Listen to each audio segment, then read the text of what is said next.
La vie d'Ira semblait être un fleuve paisible, jusqu'à ce qu'une vague inattendue lui fasse comprendre qu'il était temps de changer de cap, non qu'elle soit malheureuse, bien au contraire.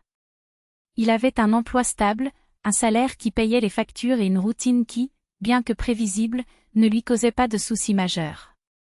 Mais c'est lorsque son patron a annoncé un poste vacant avec des conditions bien plus avantageuses que quelque chose en elle a bougé. Ce n'était pas seulement le désir d'occuper le poste, mais le besoin de prouver quelque chose, surtout à elle-même. Son mari, Sergueï, insinuait depuis un certain temps qu'elle stagnait. Ses paroles, toujours prononcées avec un ton de supériorité, blessaient plus qu'il ne l'imaginait. « Tu pourrais être bien plus », dit-elle, comme si elle ne connaissait pas sa propre valeur. Ira n'était pas un cadre de haut rang, mais elle n'était pas n'importe qui non plus. Elle faisait son travail avec compétence, était une épouse dévouée et une femme au foyer impeccable. Le problème est que, pour Sergueï, rien de tout cela n'était suffisant. Lui, qui pensait être un génie autonome, exigeait qu'elle soit à sa hauteur, comme si ses propres réalisations étaient le résultat de ses propres efforts. L'ironie est que tout le monde autour de lui, amis, parents et même sa belle famille approuvaient Ira. Ils en avaient même parlé à Sergueï, mais il l'avait simplement ignoré. « Tu ne vis pas avec elle », répondit-il, comme si son opinion était la seule qui comptait. Ce qu'il n'admettait pas, c'est que sa propre position confortable dépendait d'un réseau de faveurs familiales, sa mère qui payait ses vêtements de marque avec l'argent de la petite couture, son beau-père qui réparait sa voiture dans l'atelier de son ami, sa belle-sœur qui, même en congé de maternité, trouvait le temps de résoudre ses problèmes bureaucratiques. Mais Sergueï, bien sûr, attribuait tout son succès exclusivement à lui-même. Et c'est précisément cette arrogance qui a fait prendre conscience à Ira de la réalité. Lorsqu'elle a découvert le nouveau poste, elle était enthousiasmée jusqu'à ce qu'elle découvre que l'anglais était une exigence obligatoire. « Désolée, Ira, nous t'aimons beaucoup, mais ton niveau n'est pas suffisant, ont-ils dit. » Elle connaissait les bases, mais pas assez. Et, tout en essayant de digérer la déception, Sergueï, dans son cynisme habituel, trouvait toujours la situation amusante. « Ça ne sert à rien de rêver grand, ma chère, taquina-t-il, comme il le faisait toujours. » Mais cette fois, c'était différent. L'humiliation a fait très mal, mais elle a aussi allumé une étincelle. Ira s'est rendu compte que le monde était en train de changer et que ceux qui ne s'adaptaient pas étaient laissés pour compte. Elle a décidé qu'il était temps d'investir en elle-même. Il a fait des recherches, comparé les options et choisi un cours d'anglais qui correspondait à sa routine bien remplie. Les premiers jours ont été faciles, jusqu'à ce que je réalise que le désir seul ne suffisait pas. Cela a demandé de la discipline, des efforts, du renoncement. Il a commencé à étudier pendant les pauses du travail, à pratiquer à la maison, abandonnant son temps libre pour se consacrer. Sergueï, distrait par ses propres affaires, n'a même pas remarqué le changement. Après tout, il était très occupé avec son amante, une femme qu'il admirait avec des yeux brillants et un rire facile, mais qui, dans les moments intimes, révélait un tempérament aussi explosif que le sien. Pendant ce temps, Ira continuait en silence, accumulant des forces. Jusqu'à ce qu'un soir, Sergueï rentre chez lui irrité, après une énième dispute avec son amant qui, cette fois, a menacé de révéler sa liaison s'il ne quittait pas sa femme. Lorsqu'il la vit lire un livre, apparemment calme, il ne put se contenir. N'y a-t-il rien de mieux à faire? Un livre ne vous rendra pas plus intelligent et ne vous mènera pas au-delà de ce que vous êtes déjà. Et voyez si vous pouvez remplir correctement vos obligations, a-t-il lancé, avec la cruauté de quelqu'un qui se sent propriétaire de la vérité. Ira n'a pas répondu. Il rangea son matériel d'étude, se leva et se dirigea vers la cuisine, comme il le faisait toujours. Mais, pour la première fois, une tempête grouillait en elle. Ce serait la dernière fois qu'il ravalerait ces mots. J'avais prévu de lui parler plus tard, lorsque la colère serait passée, et de lui faire savoir que ses limites avaient été dépassées. Mais le destin avait d'autres projets. Pendant que Sergueï dînait, le téléphone portable d'Ira a vibré. Il s'agissait d'un message anonyme, suivi de photos, de vidéos et de copies de conversations qui ne laissaient aucun doute, son mari la trompait. La preuve était irréfutable. La douleur fut instantanée, mais la décision fut ferme, elle ne pardonnerait pas. Cependant, il agirait de manière stratégique. Il ne donnerait pas le goût d'une vengeance immédiate, il attendrait le bon moment pour porter le coup.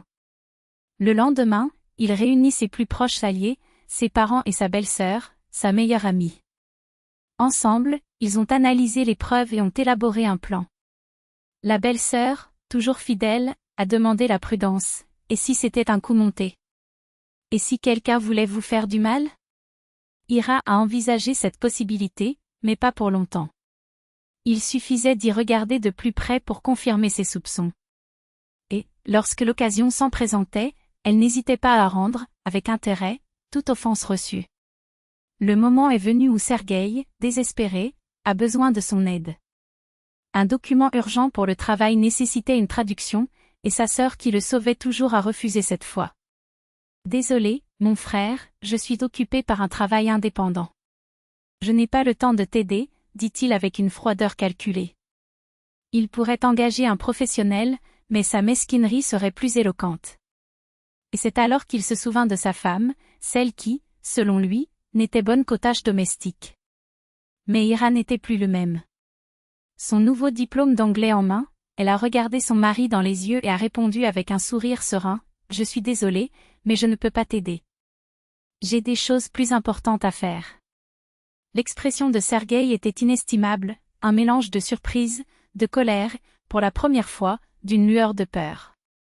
Il comprit enfin qu'il avait sous-estimé la femme qui, en silence, s'était préparée pour le jour où la situation tournerait. Et maintenant, c'était à son tour de dicter les règles. Après tout, ce que Sergueï ne savait pas, c'est que l'anglais nouvellement appris par Ira n'était pas seulement un diplôme accroché au mur, c'était une arme chargée. Pourquoi dépenser de l'argent pour des traducteurs professionnels si elle pouvait fournir ce service gratuitement, rapidement et, apparemment, parfaitement? Avec un doux sourire, il a promis de tout livrer en un temps record. Et c'est ce qui s'est produit. Ou presque.